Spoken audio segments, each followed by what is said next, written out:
Welcome to Femme Parler Podcast, where we are unpacking opinions and changing destinations. I am your host, Sherley, where each week we will chat about how to rise strong out of all types of obstacles that come with relationships. Through personal life experiences and discussions ranging from infidelity, trust, forgiveness, sex, heartbreak, self-love, and so much more. I am passionate and obsessed to provide guidance to every woman to create a better life. Let's dive in, pull up a seat, make sure you're cozy, and get ready to be challenged and encouraged while you learn. With me, your virtual girlfriend.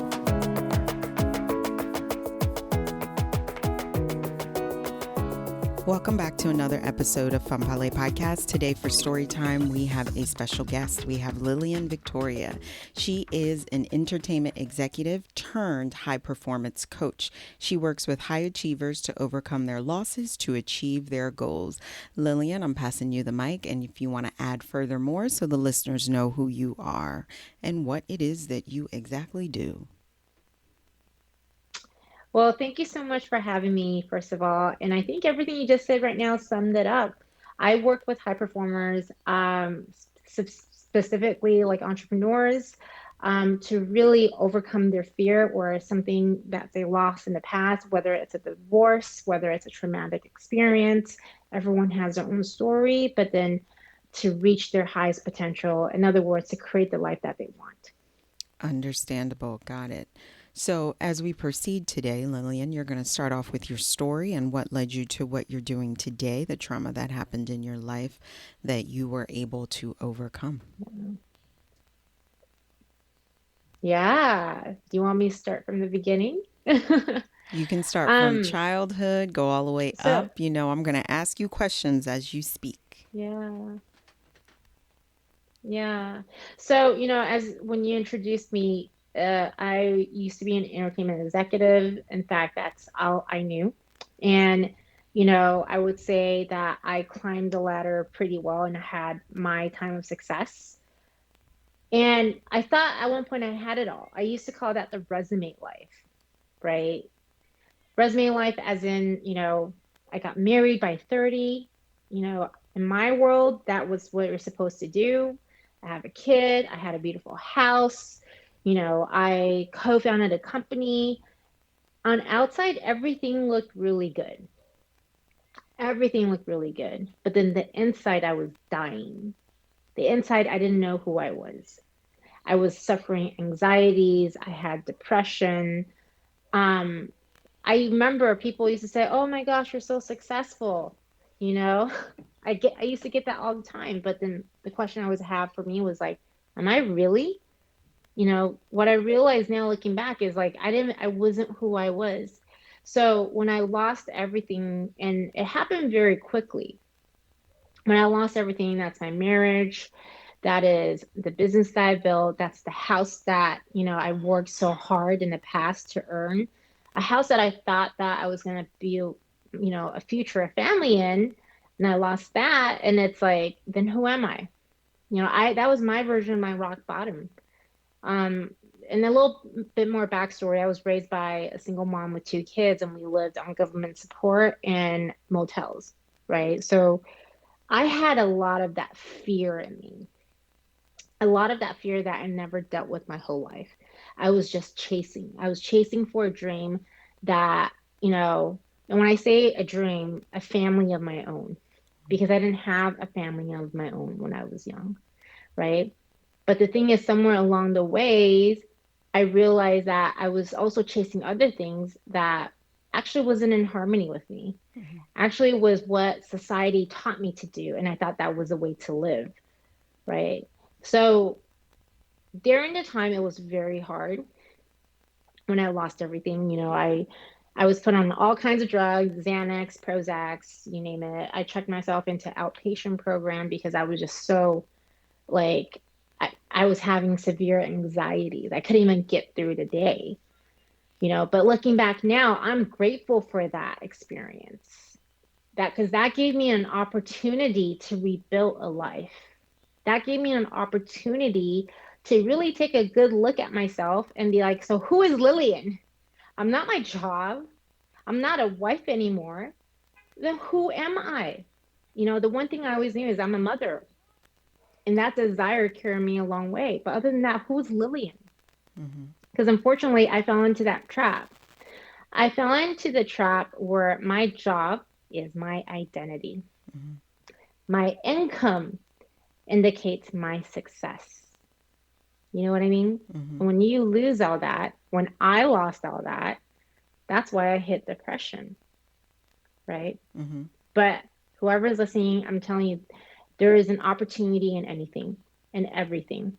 Look for them. The opportunity that came to me was the gift to discover who I am, Mm-hmm. the gift to actually take some time to slow down for the first time in a long time, just to slow down and work on me and do some inner work that I've never done in my life. Or I thought I did, but I did it the wrong way because I was so used to making decisions based on fear. Mm-hmm. And that's how I lived my life. Right. So that's my story. Do you want me to continue? I could keep going. You're going to keep going. I'm going to ask you a few questions. Now, the next question I'm going to ask you, we're going to unravel your childhood. You said you were raised by a single mom and you were going from motel to motel. So explain to us how that was like Mhm. from birth until, when did you find out your mother was a single mother and did you know your father at all? Yeah, that's a really good question. So I actually found out. So the story is this. The My story is this. When I was born in America, Mm-hmm. and I am a U.S. citizen and born in an immigrant family. And my childhood, my memories of my parents were very, very good. If anything that they did really good is if they had any marital problem as a kid, I don't remember.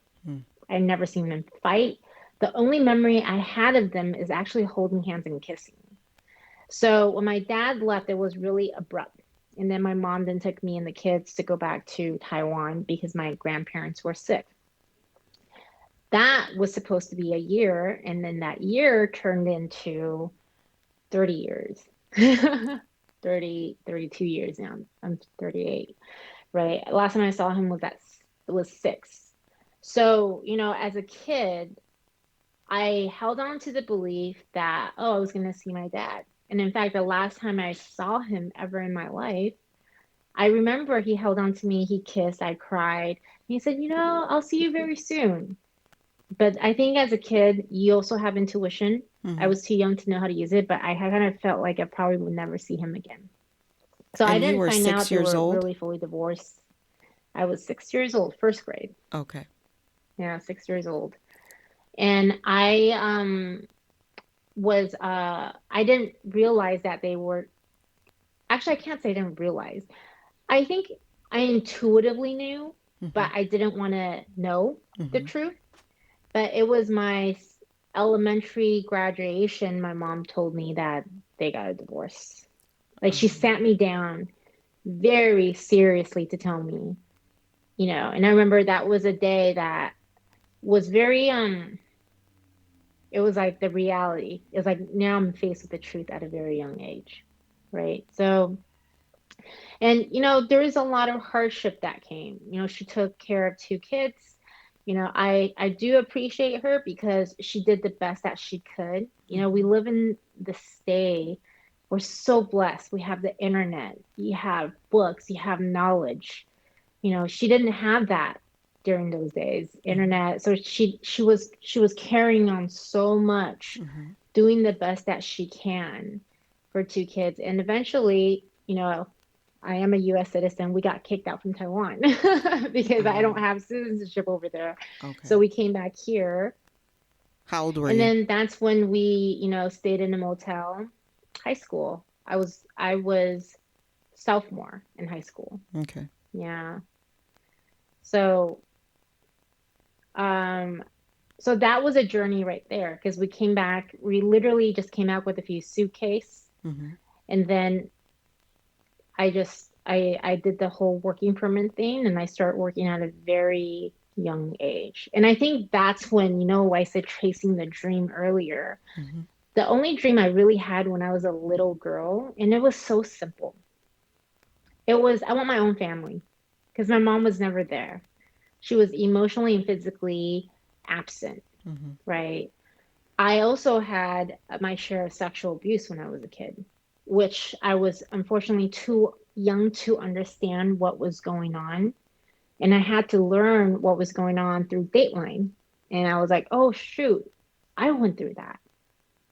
So there was a lot of trauma there that I also had to deal with. Everything was just compounding because as a young kid, when you don't know what is going on, all how I would explain it in my experience, it was I would just bottle up that feeling and hide it inside because I don't even know how to talk about it. So that's why I always say I spent my whole life chasing a dream of a loving family, and entertainment. How did I get into the film business?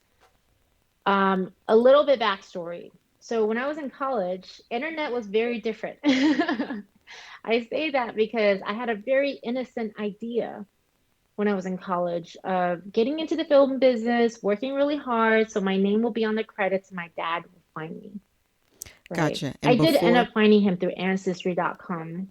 Go okay, on. gotcha. Before Yeah, you get into the film industry, I have more questions for you from your childhood because you brought something else go up for it. now. So, just to make sure I understand the timeline, Mhm. at 6, your father left, and you didn't find out till later that your mom said they got a divorce. And you were in Taiwan at this time, correct? That is correct. Gotcha. And then in sophomore in high school, you left Taiwan. You, your mother, and your sibling came here and started a whole new life here. You were a citizen, a U.S. citizen, so they basically kicked you out. So, and why is that? Like, I guess after so much time, if there's no dual citizenship, I'm assuming in Taiwan, and you couldn't stay there any longer. Hmm. Okay. Yeah, I was on a student visa, Oh, and the that's why. maximum I could stay was It was six 10 years. years, Like it's right? a 3-year, and then we renewed it. And Okay. I don't remember the details, but I do know I stayed in Taiwan for 6 years Gotcha. total, Okay. and it's due to the visa. Got it. Now, Yeah, your sexual abuser, do you know who that was? And did that happen during the time that you were in Taiwan? that did. And this is a very sensitive topic. I'm Mm-hmm. okay talking about it, by the way. I'm open to talk about it because Mm-hmm. even since I came here with the Me Too movement, it just sort of carried on. But I think the very first ones happened in Taiwan. Mm-hmm. Um, and you notice I said the first ones, I did like notice it's that. happened multiple times in my life. So Yeah. even in the A few of them are U.S., family members. Yeah. okay. So that But means the we're talking. US, here's a difference if I could break this down for you. Okay. The what has happened in Taiwan is a little girl that doesn't know anything. That is just looking to live and survive. Mm. What has happened in America when I came back as an adult? That just goes with the whole Me Too movement, profession, business. There's a lot of stories out there. Mm. So there is the way I look at it, and if I would explain it to you, there is a huge separation. Yeah, from the yes, they're not right and by any means, but there is something to be said when someone's trying to take advantage of a little girl that Mm-hmm. doesn't even know what a menstrual period is Mm-hmm. versus someone trying to take advantage of a woman who's Mm-hmm. looking to better her career. Does that Mm. make sense? Yeah. I totally understand. I mean, I totally understand because it is two different categories completely. A little girl who doesn't even understand Yeah. most of the time what even penetration means. You don't even understand that till you're a little older. Whereas, yeah, a Yeah. woman out in the working world, I'm assuming when you came back here, this happened older, like college, or you were actually done college in the working world. Oh my gosh. This is a conversation that I was thinking about just yesterday. Mm. You know, so in high school, there was this one teacher, and I know for a fact he takes advantage of immigrant students Mm. in a very sexual contextual way. Mm. I know that because that teacher got caught. and I found it on the news because he was sexting a high school student. And I called the police. Um, I emailed the reporter saying that this guy has to go to jail because by the time I found out, I had graduated high school for 10 years. Mm. And I graduated high school 2001, Mm-hmm. right? So now this is like a conversation. So basically, I still remember that time of even going through that because, one thing that I have learned is when any woman go through this kind of experience, especially at a young age, men or women, Mm-hmm. okay, straight or gay, doesn't matter. When a person goes through this experience, the predator takes your voice away. Mm-hmm. It takes your whole voice away.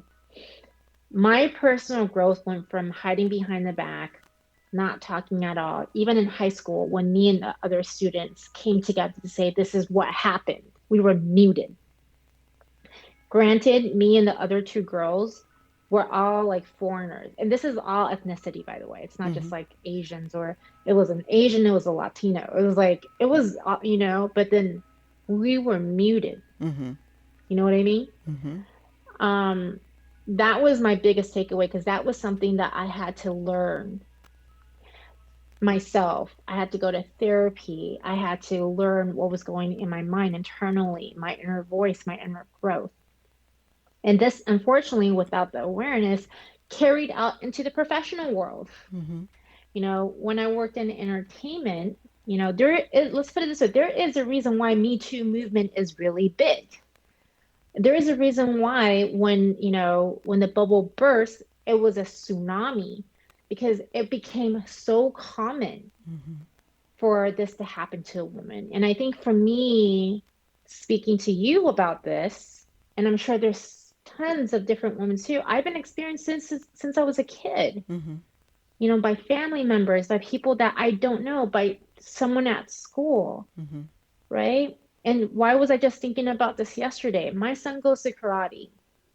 This gentleman who is known to harass students, that's why he got publicly kicked out from school, Mm-hmm. expelled, his teacher's credentials got taken away. Mm-hmm. From what I read, he owns a taekwondo and martial arts studios now.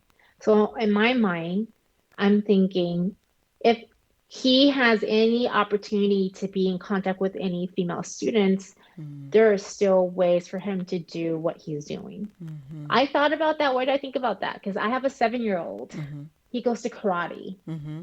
So every time I walk in there, I actually think about this one teacher that I haven't spoke to or seen for over 20 years.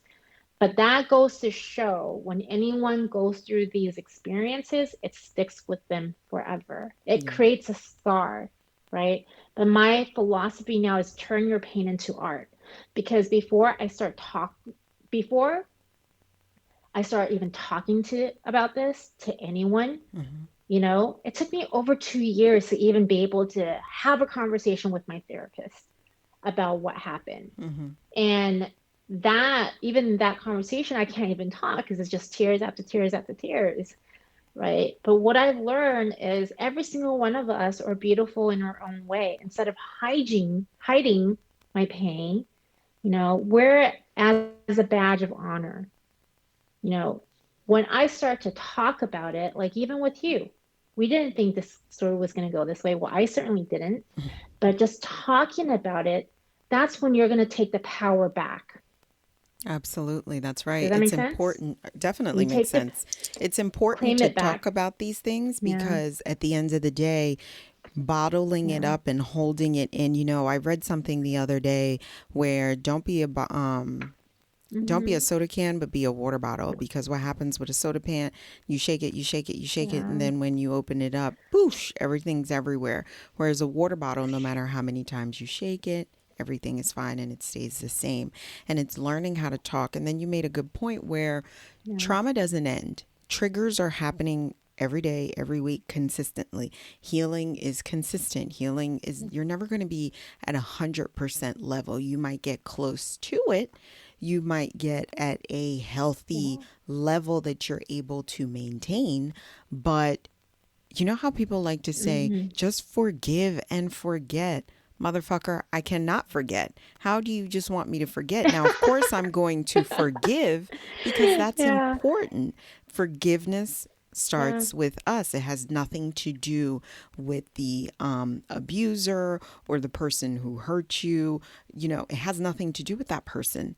But I'm never going to forget what was done to me. And Yeah. just because I'm not going to forget it, it's not a Yeah. negative thing. When people like to say forgive and forget, just forget it. Mm. I don't know what you're made of, but I'm human, of flesh and bone, with feelings and emotions. So Yeah. I'm not going to forget it, but I am going to learn how to move towards it. And as you said, turn your trauma into art. So I agree with everything that you're saying. Definitely. Yeah. So now, I love as what you said. And can I add on what you just yeah, said right now? definitely. Oh, go on.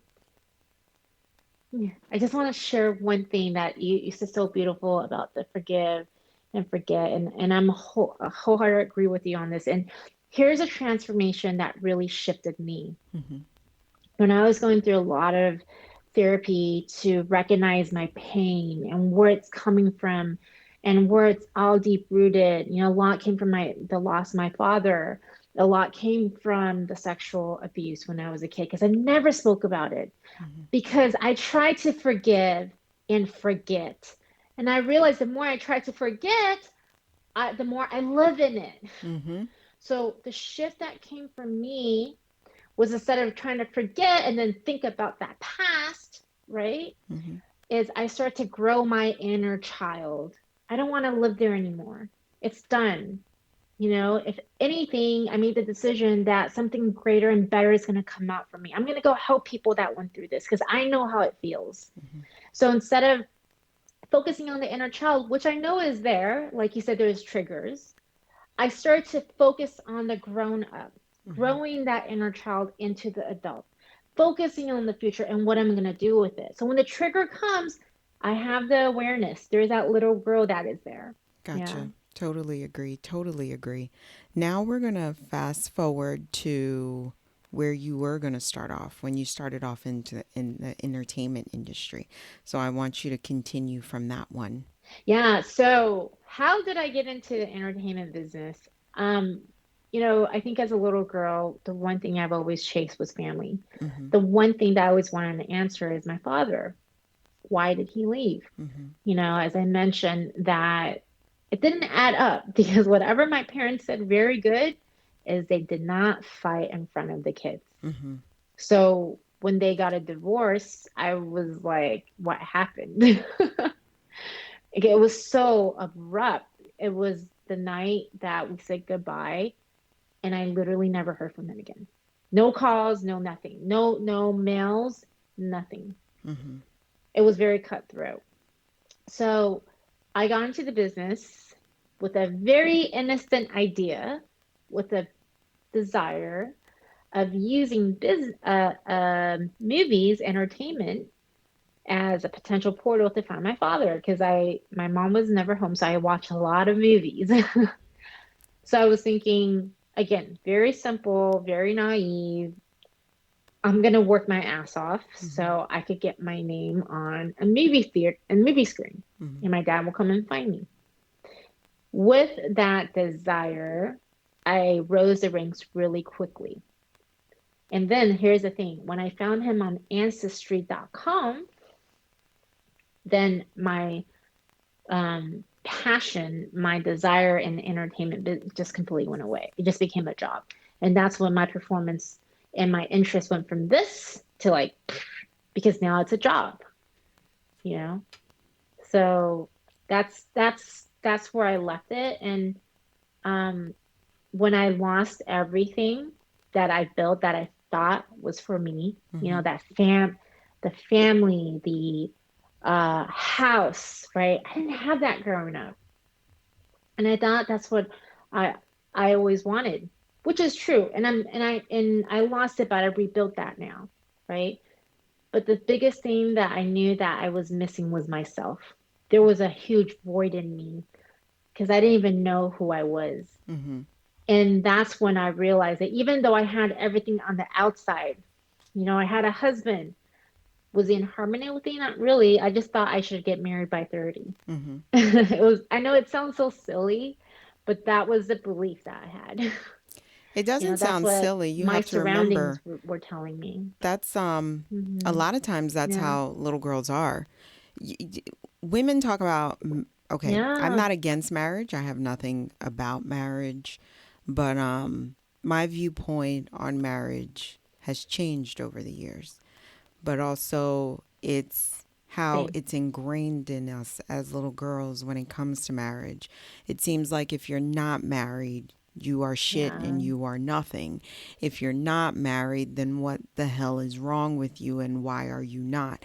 If you're not married, then you don't know your self worth and you're having this guy walk all over you. If you're not married from the Christian community, you are now a sinner and you're not living per God's word. This is Yeah. what, as a woman, I feel is told to us over and over and over again. And that's my honest opinion. Of course, there are so many opinions on this, and Yeah. my opinion is just 1% of the population. Right. But this is why I think women put such a heavy weight on marriage, at least a very large portion of us. There are some women, some of myself in that small population that Yeah. don't give a fuck and they're going to do what they want to do, you know. But I had that same thinking when I was a I little love it. girl Yeah. that, oh yeah, I need to be married Hmm. by this age and I need to do this because it's that prince and princess fairy tale. It's, we're around the same age. I'm 39.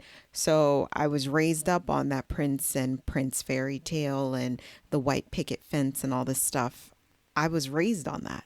So this is what I knew. Hmm. Like, okay, once Yeah. I get older and I'm done school, or if I choose not to go to school, marriage needs to be the next thing. That's it. But little boys aren't spoken to that way. They're not told that, they need to get married. They could do whatever the hell it is they want to do. But women, it seems like we have to be told what to Yeah. do. You need to go in this direction because if you don't, you're a failure. And then what really makes me sick is now at my age is if you've been with somebody for a long time and you're not married, oh, you just don't know your worth, honey. He's taking full advantage of you. What the fuck are you talking about? I mean, how can you even tell me that I don't even know? So now you're degrading me and tell me because this man has not put a ring on my Hmm. finger as of yet, I don't know my worth. Okay, so that's a whole nother topic, but I completely Yeah. understand where you're coming from in that, Yeah. why you're saying that you wanted to be married by Yeah. 30. We were raised in the same generation. We're that early millennials where that's what we were told over time. But two questions I have for you. Yeah. And one, actually, the Yeah. one question I'm going to ask you a little later I. because I wanted to ask you Yeah. about with your parents. You said it twice about one thing your parents did right was they really didn't I guess to show that there was things going on in a negative way, Yeah. which I'll ask you that Hmm. question later so we don't confuse it. But I want you to go into your actual marriage. But I see you have another question. Go ahead. Yeah. No, actually, that was great. I was going to talk about that. Okay. So the actual marriage. Mm-hmm. Okay. So what I learned, everything that you said, I agree. I thought, I thought, based on that, if I get married, the Prince Charming's going to come save you. I'm going to live a happily ever after life. Something about that, I thought that if I, sign that marriage paper, I'm protected. Mm-hmm. What I didn't know is like attracts like. You know, I was so empty. I was in so much fear. Mm-hmm. I was in this victim mindset. I had a lot of toxic in me. These feelings, these stories, these traumas that I did not process. And it was very selfish of me at the time to think, okay, Prince Charming is going to come take care of me and I could just dump all this baggage on him, Mm-hmm. right? So, and what I've learned too is who you are, you attract. So I attracted someone who also had his baggage, right? Mm-hmm. And this is no right or wrong. I think I'm very happy that we got married. I believe it's everything's meant to be. We have a kid that is very beautiful. He's very smart. He's very outgoing. He's very happy. He's my light and my love, my salt, my everything. And after since we got divorced, we actually became very great co-parents, but during the marriage, right, it was, I would say both of us, it was awakening. It was awakening in the sense that we both learned a lot about each other, Mm-hmm. and most importantly, ourselves. He's done a lot of work on him since then, as I did as well. And so, I could look at it negatively and said, oh my gosh, I wasted 15 years of my life, right? But, or I could look back to say, I have learned and grown so much because, and this is why, we were together for a long time. But like you said, to what you're saying, just because a couple is together for a long time really does not mean that they have to get married. Mm-hmm. This is a case by case, to everyone, you make your decision your way. For me, what I knew that when I still remember the moment like yesterday, the moment I decided to marry him, but it was a decision based on fear, Mm-hmm. was because I didn't think he was the right one. In fact, there was already a lot of problems Oh. that a couple should not be having, but yet we're walking into marriage, right? So I'm making decisions based on fear because what? I'm thinking I'm old, no one's gonna like me. I'm coming out from a very low self-esteem. Mm-hmm. So that's where we walked in, right? But the win is we've grown so much. The win is our son is very happy. He is happier now than we were in a marriage. We are very amicable. We are very aware of our actions is going to affect our son. I came from a broken family, so did he. Mm-hmm. So it was a very, very beautiful. Now looking back, it's a very beautiful experience. During the walk, I would say it was really tough, but we could say that for another time. I am in a relationship now, Uh-huh. okay? A beautiful relationship. And now I'm echoing exactly what you just said. I'm okay if we don't get married. We're happy. I've been with, I've known him since I was 18 years old. He's a single dad. We came back like his son and my son are like 6 months apart. We reconnected after 20 years of not speaking to each other, so everything just worked out. And I'm like, I'm okay if we don't get married because it doesn't matter. To me, what matters is the relationship. If the foundation's not even there and I don't feel whole and he doesn't feel whole, it's just a piece of freaking paper that's going to tie it together. Mm-hmm. But what is going to be so good for every single person in the family, including both of our exes, right? Because we have a like a baby mama, baby daddy situation, Gotcha. is to keep working on myself. So like you said earlier, when if it's a pot of water, you can shake, shake, shake, and I'm still fine because I'm calm and confident. When I love myself, when I take care of myself, I have overflowing love for every single person around me. And that to me is so much more valuable than a piece of paper, if I could be honest with you. No, I totally agree. Some people don't Yeah. like the term if marriage is just a piece of paper, and I know some people are going to be rattled by that term, but you see marriage how you see marriage. I see marriage how I see marriage. A lot of the listeners are going to see marriage how they see marriage. And to me, I feel like there's no right or wrong about how you see it. In your relationship, you have to do what works for you. But Lillian, let's be honest, Lillian. If Yeah. you didn't go through what you went through in your life up until this point, you wouldn't see things differently. You wouldn't appreciate all the trauma, so you can just live, love, and laugh. That old saying. Now you're not stressing yourself Yeah. out about, you need to give me a ring. If you don't give me a ring, I'm walking away from this situation. I can't handle it. And that's how a lot of women are. Yeah. Here's the thing. Here's what I feel. In my honest opinion, it's okay to have boundaries. Boundaries are a good thing. We all need to have boundaries. And if that is something Yeah. that is very important for you, marriage and a ring and, walking down that aisle, or rather it's going Hmm. down to the courthouse, however you feel to tie the knot, whatever works for you financially or whatever the case may be, Maybe we really need to voice that up front and not be scared, because, conversations like that, you don't know when to have. You don't want to have them because you don't want to scare the person away. Do you do it on the first date? Do you do it on the second date, the third date, the fourth date? Do you do it 6 months in and things are going great 6 months in? Now the partner finds out marriage is important. You want to get married, and he's like, well, that shit ain't important to me. You know what I'm saying? I feel like, at what point do we take accountability and say, I need to say this up front, because my intentions is not to fool anybody.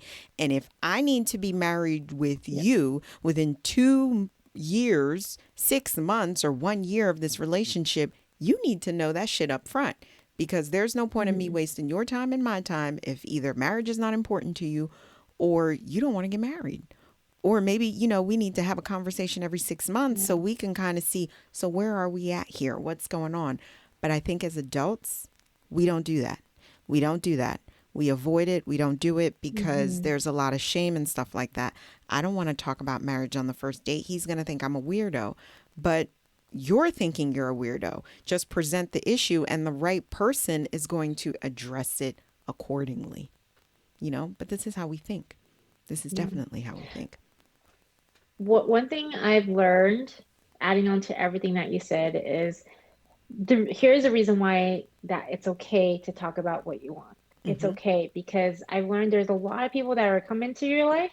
They might stay, they might leave, and then a lot of them are going to pass. Right? I always say this: there are people that's going to come into your life to teach you a lesson, and that's okay. There are people that's going to pass through your life. You're going to learn something from it too. And there are people that are going to be staying in your life, right? And when I find the people that I am in harmony with, those are the people that are going to stay in your life and just allow it to flow. When I find myself being so worried to talk about what I want because I'm so worried about what they're going to think about me, maybe it's not going to work out. I'm forcing myself into the situation. And unfortunately, I forced myself into marriage. I really did. Not just marriage, business partners, and a lot of people do that. But when you step up and when you just become you and speak from your heart, now you're taking the power back. This goes the same thing when I talk about my childhood traumas. The first time for me to talk about it, I couldn't even get through one sentence. Today, I could talk to you about this in a podcast. I talk about it in a survival group that I'm a part with called Voice Beyond Assault. It's a nonprofit. I speak to other girls that need help with, because I decided I'm taking that power back. And if I don't speak up for myself, this goes for every area in your life, by the way, right? I'm just speaking it for my life, my point of view. Now you're whole, your power is back. For me, in my mind, when I say that, I'm like, I am worthy. I am somebody, and this is my calling. This is what I'm going to do. This is like my little mantra in my mind. That's But good. be you. Like, I'm not going to be the first person to say, be unapologetically you, right? But the question I do have for people that heard this many, many times, are you living that life? Exactly. Yeah. Exactly. So now the question I'm going to get into you. You're a mother. We are pretty much the same age. You made the comment about one thing your parents did well is they didn't, I guess, visually allow you to see any turmoil that was going on in their relationship. Now that you're a mother, and when you look back at that experience at your childhood and, your father just basically ghosting you for all those years, and later on your mother telling you, well, we got a divorce. Yeah. What is one negative you take from that you wish that maybe they would have done differently? And what is a positive that you take from it? And also you yourself, if you want to compare the two, because you have a child, you've already gone through a divorce. And did you handle it the same way your parents did, or were you a little more open? Because the reason I ask that is I feel in a relationship with children, it's important that children, I feel, see all emotions from their parents. We just as adults need to know how to handle these emotions in a healthy way. Kids need to see the physical Yeah. touch between their parents, hugging and kissing and all that stuff. They need to see that. They need to also see if Mm. the parents are sad. They need to see their mom cry or their dad cry. And if they are upset with each other, I feel like all these emotions need to be seen by kids, because either they grow up thinking like, my parents never argued. Well, there has to be some unhealthiness to that. Or you see the most extreme of, the house was toxic and vital, and, every day was an argument and a Mm-hmm. fight.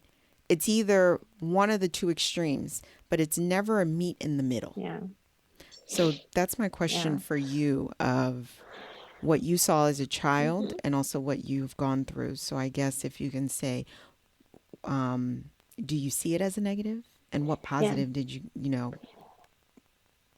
do you see it as There's a both. positive? So the I have a good answer for both. So the Gotcha. negative part is, what I would wish that they have done is to really sit me down. I Mm-hmm. have a younger brother, but sit both of us down Mm-hmm. and to talk about it, because guess what? Kids are actually really smart. Mm-hmm. And in the baby book, it actually says kids when they're 1 years old, they're already very aware with what's going on. Mm-hmm. So the negative comes from being lied to. Essentially, I was being lied to, right? Mm-hmm. Thinking that my dad was going to come back from both parties. Mm-hmm. That didn't happen. And that was a lot to process, right? Being lied to all these years. Mm-hmm. Now, what the good thing that happened is when I went through my divorce, because I was so understanding how it feels like for a kid to lose both parents. Mm-hmm. I know how that is. Since day one, we had honest conversations with him.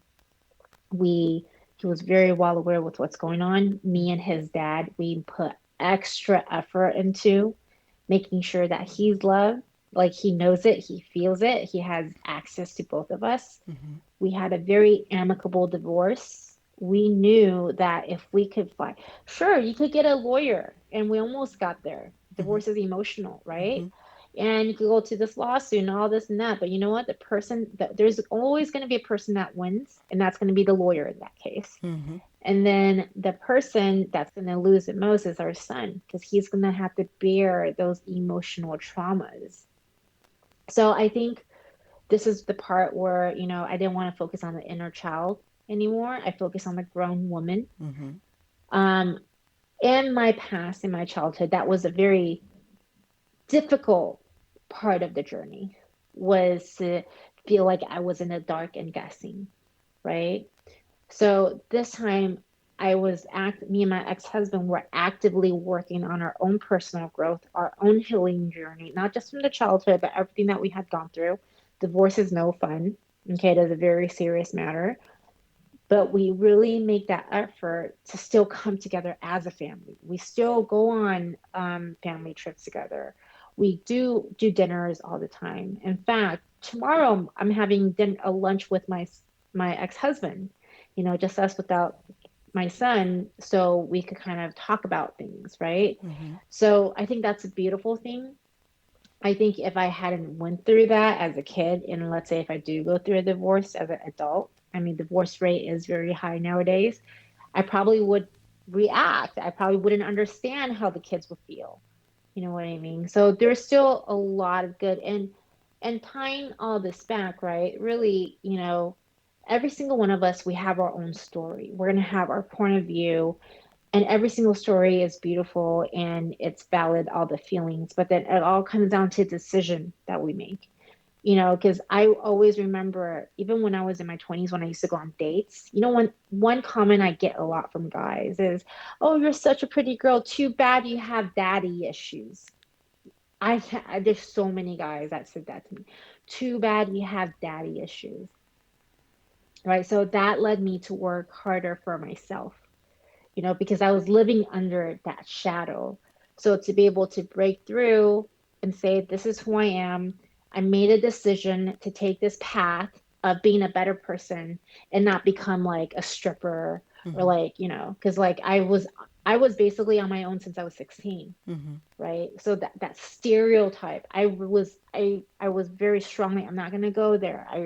I worked, I bought my own car when I was 18 years old. It was a secondhand car, but I bought it all by myself. Mm-hmm. I went to college. I got a degree, right? So it's a decision that we all have to make. We all have a path that we're on, and there's gonna be, you're making decisions every single day on which path you're gonna go. And that saying, you're one decision away of changing your whole life. That's true. So make a decision for the life that you want to live. I knew somewhere in my soul that I was worth something. I was meant for something. I didn't know what, but I wasn't gonna allow me to go south. Right. That's good. I like that response. Basically, to go back to what you said before, just to keep it simple, is turning your trauma into art. And you answered the question perfectly, because that experience that you went through allowed you to not continue with the generational curse or the generational foolishness and doing the same thing your parents did. And you responded differently with your son when you went through your divorce, because you would remember exactly how you felt, and you did not like that feeling at all, and you did not want your son to feel that. So, prime example of how a negative can be turned into a positive. And when I say positive, I'm not trying to Mhm. say, oh, she got a divorce. I'm talking about the positive of how she chose to handle the situation with her child. She didn't treat it Yeah. how her parents did. She cut that off. She stopped that curse, and she didn't continue the same foolishness. Now, before we end today, we're going to end with our top 3. So my first question for you is, through everything that you have been through, what is one big thing that you have taken away from your life, for the person that you are right now? How can you sum everything up in one sentence? Ask yourself one question. What do I want in my life? Mm, Who am I? Those are the two questions that shook my world up when I lost everything, because I didn't know what I want. mm-hmm, I didn't know. I didn't know who I am besides my job. mm-hmm, And that will be the beginning of your foundation. When you know who you are, when you know what you want, and when I mean what you want, like what you want, mm-hmm, not what your parents, your family, your friend, or society and social media. mm-hmm, Like, come from your heart and your soul. What do you want? If today is your last day, how do you want to be remembered as? Right? And go there, because when you have that strong foundation, you could fall 20 times, but you'll get right back up because you know exactly who you are. You know where you're heading towards. exactly. That's my biggest life learning lesson that I will continue to spread the message on. Wonderful. The second thing is, when was the turning point for you where you realized you needed to become a business coach? What made you realize this was something you needed to do and go into? Oh, so when I got into coaching, I didn't know what I want at the time, Mm-hmm, but then I would start to write out, what do I want? I start to write out my story. I mm-hmm, start to write out, who do I want Lillian to be remembered as? And then, keep in mind, I was at that journey where I was like literally in this corporate rat race, mm-hmm. chasing projects, chasing things. And looking back, I don't even like those projects. It was just to stay in the game, if you know what I mean, right? Yes. And I was like, then what do I want? All I want to do is help people. What the experience I went through was so traumatic. I'm sure there are other people that was going through, especially Me Too movement opened my eyes. Like, there's so many women that was going through this, but people don't talk about it, Mm-hmm, right? So what came for me is I want to create positive impact to society, because when I lost everything and I didn't have a place to stay, there was one whole year I was couch surfing at my friend's place, and without the community and the people, I mm-hmm, don't think I would be here. mm-hmm, So that's when I transitioned into coaching. And the reason why I did that, because I hired someone. My personal mentor is Bob Proctor. You probably Mm. seen him from The Secret. Mm-hmm. He came into my life and made me realize that there is like a bigger thing in my life. I just have to figure it out. And I did. And that's when I made the transition.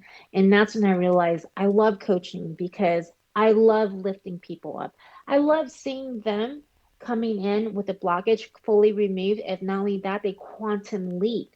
That gives me the best feeling in the world. I have never been in any profession in my life where I get chills all day, every day, Mm-hmm. and I love to say this, when I'm in a business of success, everything that I am manifesting is my client's success, and that's just good energy to be around, all around. So that's why I decided to do what I'm doing, and I made that transition. And if I could add on to that, so besides coaching, I still in the producing game. Mm-hmm. It's just that I don't work for people.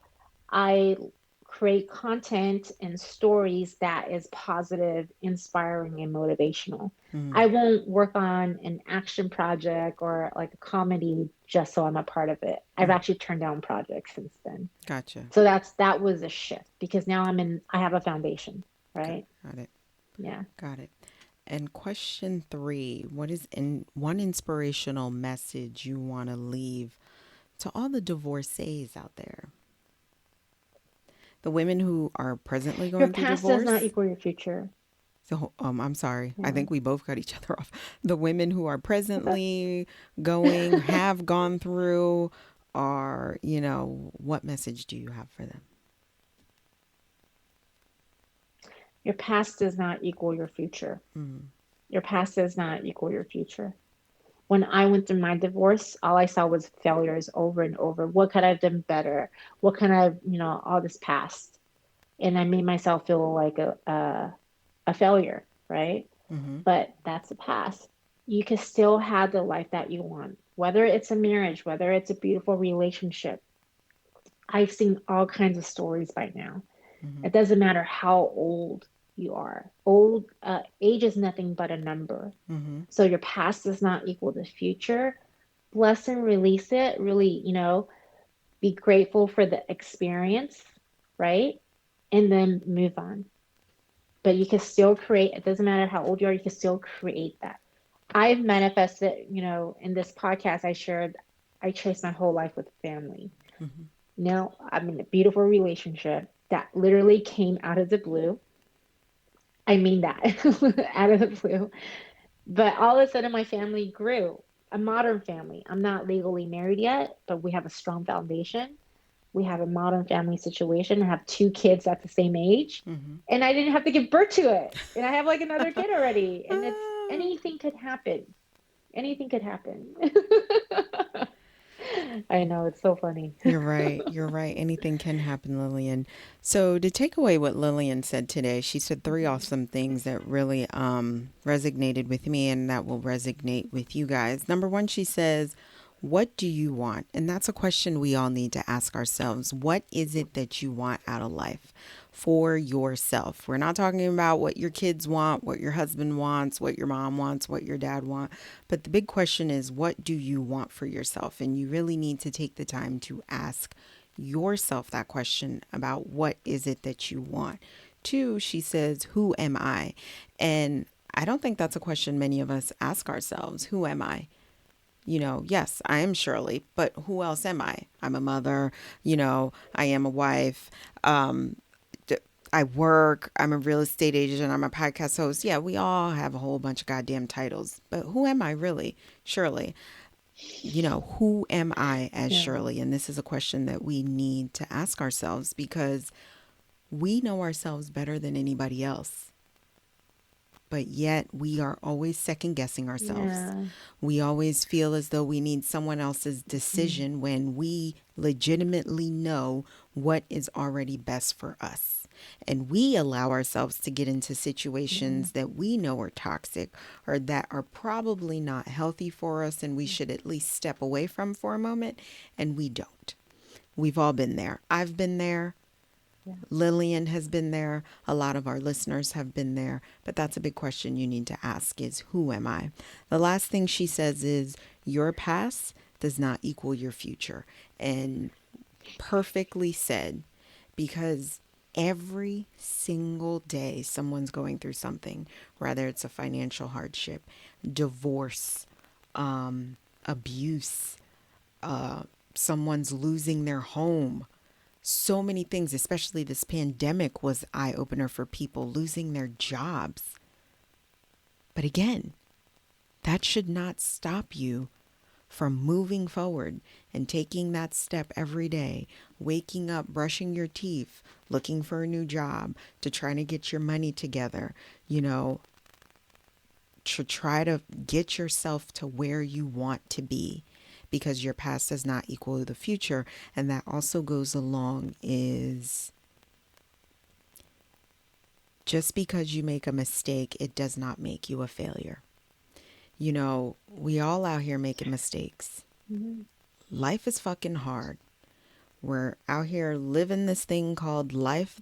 We were put into this world with no manual. And every day is not an easy day. Sometimes you wake up and you don't feel like chucking through and getting up and doing what you have to do. That's just part of life. But we need to find ways to heal every day, and also take time for yourself. If there are times you wake up and you're just in a nasty mood or not in a good mood, it goes back into finding out, who am I and how do I shake this mood? How do I get out this funk that I'm in? But as we end today's episode, Lillian's information is going to be available on the website when the episode does post. And as always, we want to thank you guys for listening. And remember to love yourself, voice yourself, and be yourself. Until the next podcast, guys, have a great one.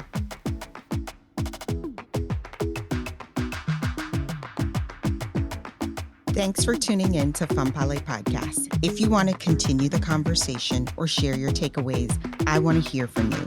Head on over to the website or join our Facebook community and comment your favorite part of the show or share your thoughts. I want to hear what you have to say. Don't forget to rate and subscribe to the podcast so you never miss an episode. Chat with you next week.